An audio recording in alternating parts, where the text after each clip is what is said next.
Como é que é, jogadores? O meu nome é Daniel e sejam bem-vindos ao canal Super Otário Bros. Hoje trago-vos aqui uma análise ao artigo do site da Gamer, do seu nome 2024 matou o mito dos metas equilibrados. Isto já é um artigo de 23 de dezembro, no entanto, eu considero que isto joga a nosso favor, porque através deste último mês, sensivelmente, conseguimos desmistificar algumas coisas que foram ditas neste artigo. Antes de passarmos para a leitura deste artigo, eu gostava primeiro de dar algum contexto sobre como é que eu me posiciono dentro deste tema de meta nos jogos. Eu sou um jogador, eu considero-me um jogador competitivo, mas competitivo no sentido de eu tento sempre chegar ao melhor rank possível quando jogo. No entanto, nunca atingi níveis profissionais, ou seja, de fazer dinheiro ou de viver, ou parcialmente viver às custas dos jogos. No entanto, já cheguei, por exemplo, a ser top 1 de personagens ou ser top 40 no mundo em determinados jogos, nomeadamente num jogo da própria NetEase, que é a desenvolvedora do jogo Marvel Rivals, que é bastante mencionado aqui neste artigo. São dois jogos bastante mencionados, que é Marvel Rivals e o Pokémon TCG Pocket. Ambos, felizmente, eu jogo bastante os dois. Acho que são os jogos que eu mais jogo hoje em dia, a par do EA FC 25. Mas pronto, ou seja, nunca joguei profissionalmente, mas eu acredito e vejo a vantagem de haver um meta dentro dos jogos. Eu sou literalmente viciado por meta, porque eu sou das pessoas que fica super entusiasmada por abrir umas patch notes e ver que alterações é que foram feitas aos personagens ou às mecânicas do jogo e o que é que eu posso fazer para, com essas novas ferramentas, explorar dentro do jogo. Bom, vamos passar aqui então à análise do próprio artigo. Eu elaborei aqui uma tradução para não ser aquelas traduções, pronto, mesmo feitas pelo próprio Google Tradutor, porque fica um português um pouco manhoso. Ao longo do artigo irei fazer algumas notas pontuais e depois, quando terminarmos, irei dar uma opinião mais global sobre esta situação. Queria também pedir a todos o feedback, o que é que acham que posso melhorar neste vídeo, neste e noutros vídeos do canal, para que possamos melhorar a qualidade progressivamente do mesmo.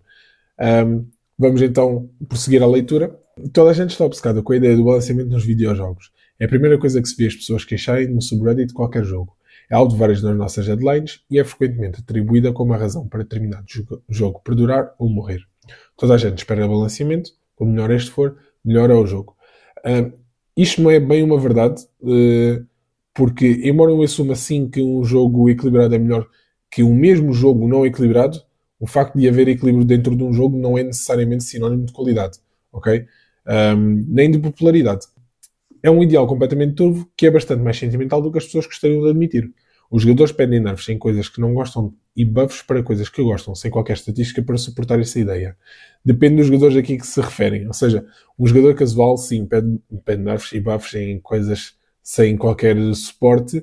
No entanto, eu acredito que as opiniões mais significativas vêm através de streamers e jogadores competitivos, mesmo profissionais, e esses sim nem sequer precisam de estatística para provar determinada mecânica está desbalanceada dentro do próprio jogo, porque a experiência de um jogador profissional é muito maior do que qualquer estatística que os desenvolvedores poderão ter, porque as estatísticas, isto é como ao futebol, as estatísticas nem sempre dizem tudo.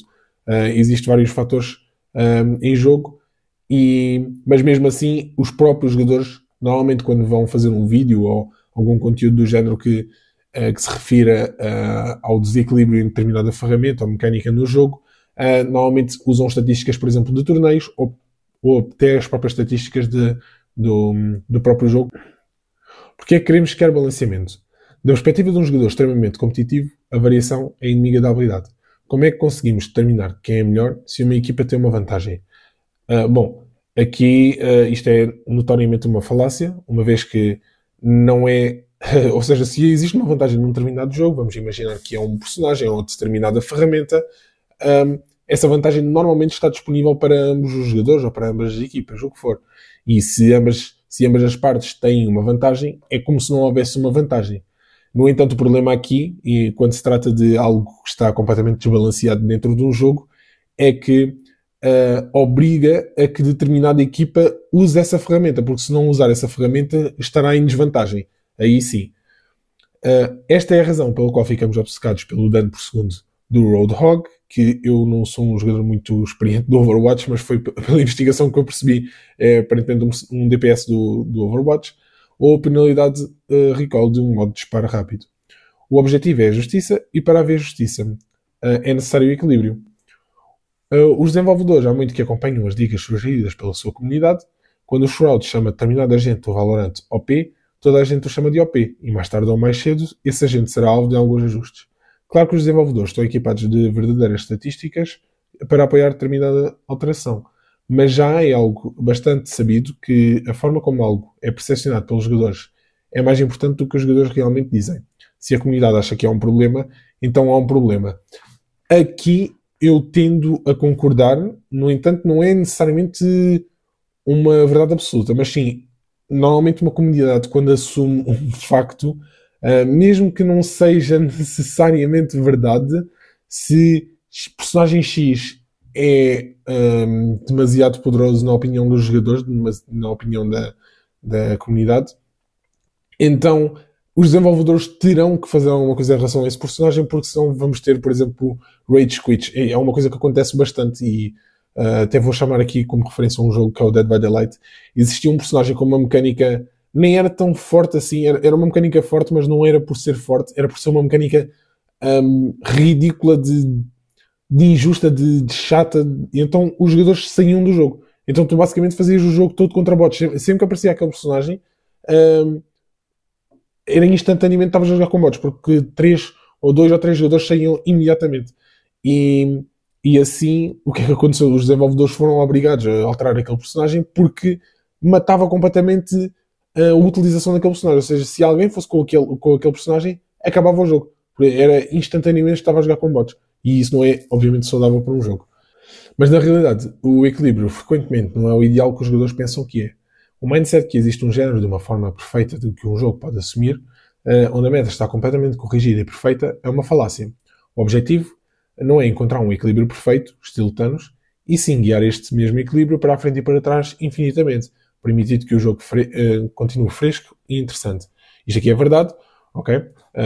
Porque é um pouco como a perfeição, não é? Nós sabemos que não conseguimos nunca ser perfeitos, mas no entanto tentamos ser melhores hoje do que éramos ontem. E acho que a mesma coisa acontece com o meta, ou seja, nós temos que o meta seja um pouco mais justo do que era ontem, através de algumas mudanças, e ao mesmo tempo estas mudanças funcionam como uma nova forma de conteúdo que não está inerente a novos personagens, novas habilidades, não.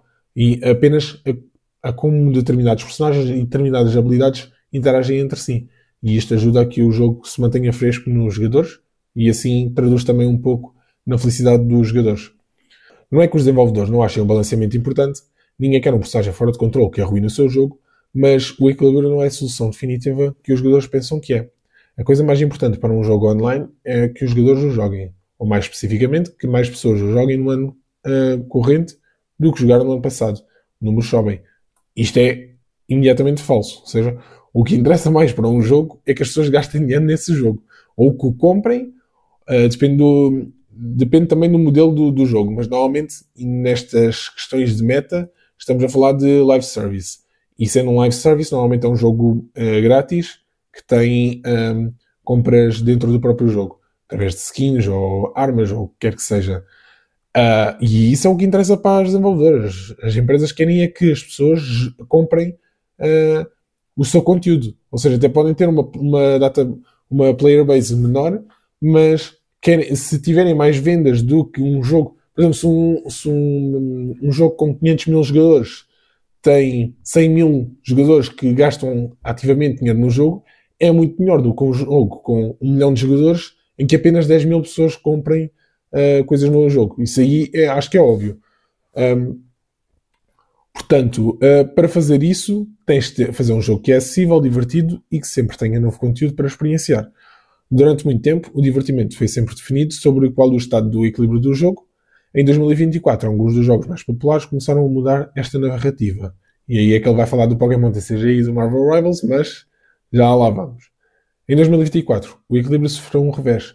Estamos a ver uma reestruturação na ordem das prioridades, mesmo diante dos nossos olhos. E um dos jogos que teve o maior impacto em 2024 foi o Pokémon TCG Pocket. como um jogo de cartas bastante ligado a um dos mais antigos e sucedidos TCGs que existem por aí, a reação inicial online foi de que Pocket era bastante desequilibrado. Eu não acho, até acho o contrário.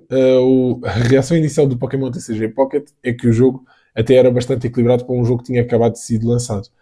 Também ajuda, obviamente, já a ter como base o próprio TCG, que embora haja algumas mudanças em determinadas cartas, já teres uma base de um jogo insistente já é um ótimo ponto de partida. No entanto, quando estamos a olhar para um meta que nos seus primeiros dias tinha 3 decks meta, ou seja, 3 decks que eram identificados como Tier S, que era o deck de Pikachu, o deck de Mewtwo e o deck de água, de Articuno, é um meta saudável, ok? Para o número de cartas que tinha, estamos a falar de decks com 20 cartas e o jogo tinha para aí 150 cartas, não sei o número preciso, mas estamos mais ou menos 150 cartas. Eu acho que em 150 cartas, tens 3 decks Tier S, acho que é bastante equilibrado. E não tinhas nenhuma ferramenta completamente sobrenatural de poderosa. Então, acho que até era um jogo acho que era e é um jogo equilibrado.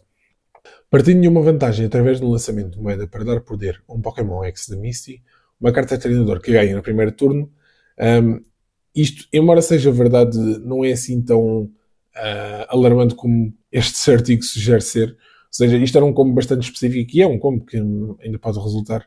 Estamos a falar de sair cara para começares primeiro. Estamos a falar de sair Articuno na mão ou então sair a Pokébola, mas das Pokébolas sair um Articuno e sair Misty na mão.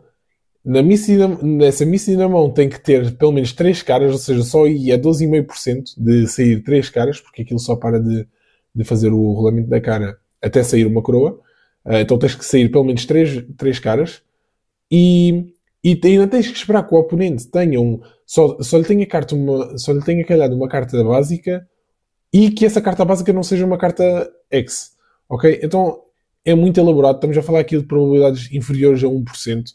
Não é assim um problema assim tão alarmante. Já me aconteceu tipo 2 vezes nos 200 jogos que eu tenho. Mas não é nada... É chato, imagina. Até é mais engraçado que chato. É tipo, ok, e não perdes muito tempo, perdes 10 segundos num jogo, ok? Ok, não me veio favorável, o gajo veio com o combo todo. Ok, ninguém morre por isso, não é nada muito mau. E não vai acontecer muitas vezes. Então, não é muito problemático. Existem muitas coisas no metagame deste jogo para criticar. Durante meses os desenvolvedores ignoraram estas críticas. No final de dezembro, com o lançamento de um mini-set chamado de Ilha Mística, que não trouxe nada que corrigisse estes problemas e pode até ter sido um efeito agravante na situação, e ninguém da Pokémon Company ou da Denaco comunicou de forma a assegurar os fãs de que o equilíbrio é uma prioridade ou de que eles estão a trabalhar para efetuar algumas melhorias. Certo, mas no entanto não havia assim nada que eu acho que pudesse ser feito em termos de cartas para melhorar. No entanto, acho que já houve algumas conversas e agora supostamente nesta segunda expansão, na expansão principal que vai sair agora final de janeiro, já teremos mais informações sobre as alterações no meta em si, porque existiram alguns ajustes, mas nada de alarmante. Não existe nenhum card game que não tenha mudanças. Não existe. Não acontece. Nunca houve e não vai ser Pokémon TCG Pocket o primeiro. Mesmo antes do lançamento do Pokémon Pocket, eu escrevi um artigo sobre o porquê de ser um engano, esperar que o jogo fosse bem balanceado. E parece que a maior parte das pessoas chegou à mesma conclusão. Nem por isso. Ninguém chegou à mesma conclusão. O Pokémon TCG Pocket é, na opinião da maioria das pessoas, bastante equilibrado, tendo alguns defeitos, obviamente. As reclamações não pararam, mas certamente têm-se dissipado. Os jogadores casuais, que são o maior target dos Pokémon Pocket, simplesmente não querem saber sobre estes problemas. O jogo é um sucesso enorme que é amado pelos jogadores e é completamente desequilibrado. No instante, estas duas coisas já não são mutuamente exclusivas. Mais uma vez, o jogo não é completamente desequilibrado, longe disso, mas sim, o jogo está a ter uma ótima recepção e eu diria que a maior parte dos jogadores estão a gostar. É um jogo feito basicamente para colecionar e agora tem alguma competente de batalha. Ainda não tem rank, tem alguns eventos de PVP, mas ainda não tem rank, e eu acredito que a falta das mudanças tenha também muito com base nisso, de como ainda não existe rank, não existe também essa necessidade para fazer os ajustes às cartas, porque ninguém perde muita coisa em perder jogos. Se precisam de mais evidências de que a narrativa está a mudar, olhem para o caso de Marvel Rivals. Sim, há pessoas que se andam a queixar sobre o Hawkeye, Hela e buffs sazonais, mas estas vozes estão a ser afogadas pelas massas que apenas querem jogar os de Spider-Man e não querem saber sobre estes problemas de todo. Enquanto estamos nos primeiros dias do Rivals, parece que a NetEase está a retirar as suas opiniões a partir da grande base de fãs, em vez da mais barulhenta. Quando os jogadores existem que haja emparelhamento baseado nos papéis para tornar as composições de equipa mais equilibradas, o diretor criativo Guan Xingchen diz que nem sequer estão a considerar esta opção.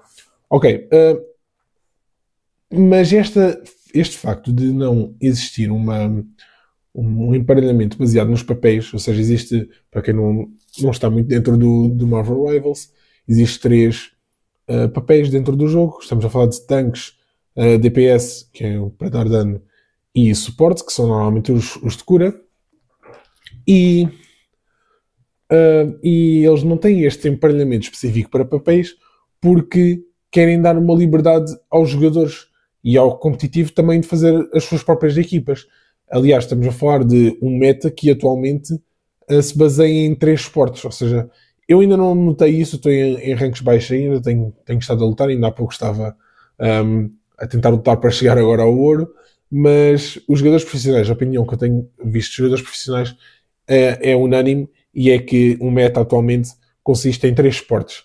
E se houvesse esse emparelhamento para papéis, já não seria possível ter essa liberdade de equipas para explorar um meta.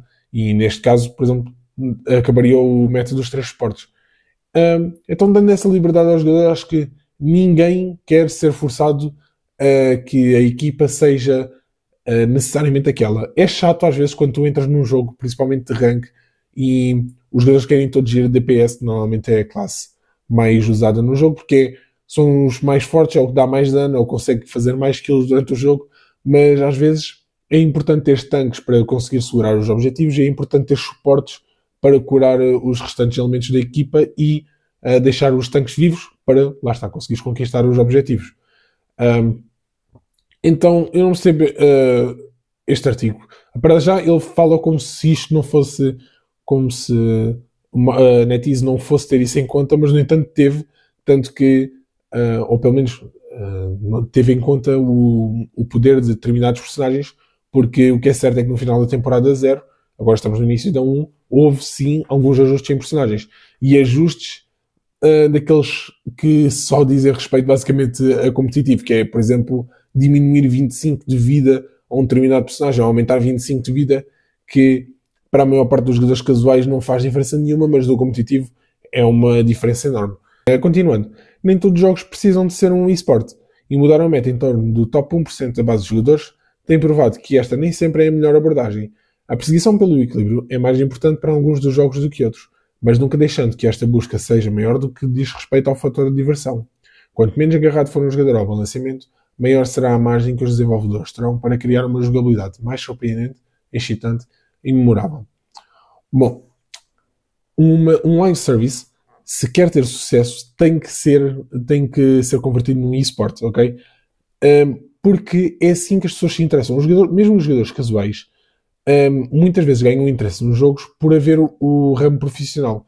Seja por terem alguma vez a ambição de se tornarem profissionais neste jogo, um jogo que em princípio amam, ou de retirar estratégias de profissionais, jogar um determinado personagem da forma mais otimizada possível, e tudo isto só é possível através de eSport. Ou seja, eu não consigo pensar num caso de sucesso de live service que não tenha eSport, porque é natural que haja. E ainda não há assim nada de atualmente Marvel Rivals, porque obviamente está agora no começo, mas eu não tenho qualquer dúvida que daqui a 1 mês, 2 meses, já haja uma coisa mais competitiva, já existem torneios dentro do próprio jogo com prémios monetários, que eu tenha conhecimento. Não existe nenhuma equipa agora ainda definida, mas é assim, é um percurso natural dos jogos, dos live services no caso, e acho que é benéfico para o jogo. Portanto, é esta a leitura. Agora queria dar aqui algumas notas finais. Portanto, apropriando-me aqui um pouco das palavras do autor, o que eu creio que ele quer transmitir como mensagem principal é que as desenvolvedoras deviam dedicar-se mais a satisfazer a maior base de jogadores, que é os jogadores casuais, e desligar-se um pouco mais dos 1% dos jogadores. No entanto, acho que este artigo e este autor não tem em conta que o 1% são os que gastam mais dinheiro, são os que geram conteúdo para o jogo, ou seja, tanto um conteúdo competitivo para os jogadores casuais que almejam tornarem-se profissionais desse jogo, ou os que criam conteúdo, mesmo o mais engraçado ou o que quer que seja, são os jogadores que têm horas a fio no jogo, porque é como se fosse o trabalho deles, ou seja, enquanto um jogador casual passa 8 horas a trabalhar, um streamer passa 8 horas a jogar o mesmo jogo a fio. E isso involuntariamente faz com que esse próprio streamer se torne um jogador profissional, ou pelo menos pertencente a esse 1% dos jogadores. E são também estes jogadores responsáveis pelo maior ganho financeiro para a empresa. Ou seja, são os jogadores que compram todo o conteúdo do jogo, são os jogadores que abrem os packs todos para ter todos os jogadores do jogo, são os packs que compram as skins todas, são os jogadores que têm os personagens todos. E isso é o rumo natural das coisas. Ou seja, se nós formos fazer alterações baseadas num cenário mais casual, ou seja, imagina, vamos fazer uma alteração porque determinado personagem, normalmente existe sempre nos jogos, nos live service, existe sempre 2 ou 3 personagens que são os melhores naquele rank, tipo um rank de bronze, um rank de prata, mas que são terríveis, são dos piores personagens nos ranks cimeiros. Existe sempre, é algo, pelo menos do que eu tenho conhecimento, é sempre algo que acontece. Por exemplo, no Marvel Rivals, os melhores jogadores, os melhores personagens são tipo o Iron Fist e a Penny Parker. Acho que são personagens que são sempre nesses ranks mais baixos, são os melhores de todos, são sempre os que os jogadores não fazem ideia o que fazer. Mas depois no cenário competitivo são os piores porque têm poucas mecânicas. Normalmente como têm mecânicas mais automáticas, beneficiam mais em ranks inferiores, mas depois quando chegam a ranks superiores já têm uma skill gap muito menor. Portanto, eu acho que basicamente é isso. Os jogadores casuais têm que aprender a ver o meta como uma naturalidade e não como uma afronta à sua própria maneira de jogar, porque os jogos têm que ser jogados na sua forma otimizada e acho que não há problema nenhum nisso.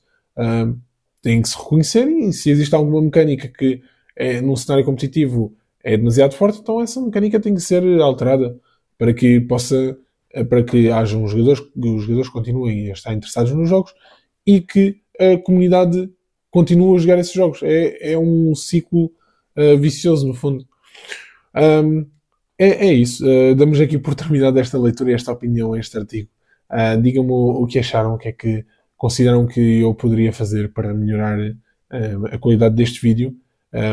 Este é o meu primeiro vídeo neste formato e, portanto, é bastante importante. Hoje não temos uma plataforma com um alcance tão grande e, como tal, a opinião de quem está aí desse lado é ainda mais importante do que nunca. Ou seja, são vocês, uma pessoa que esteja a ver daí, e se calhar faz parte de 10% da nossa lista total de visualizadores. Portanto, é bastante importante ouvir o vosso feedback nesta parte iniciante no nosso canal, porque queremos trazer o gaming como deve ser para a comunidade portuguesa. Portanto, espero que tenham gostado e fui!